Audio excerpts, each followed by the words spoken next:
தன்னை தங்கம் என்றாரோ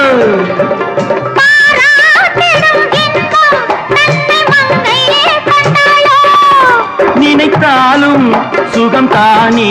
இந்த நெஞ்சின் காரியம்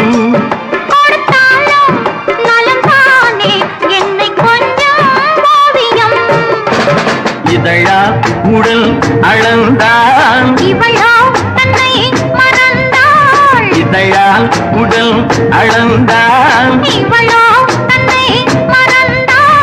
ஏன் என்பதை எங்கும் மௌனமே மௌனமே இனியவளே என்று பாடி வந்தேன் இனி அவள்தான் என்று ஆகிவிட்டேன்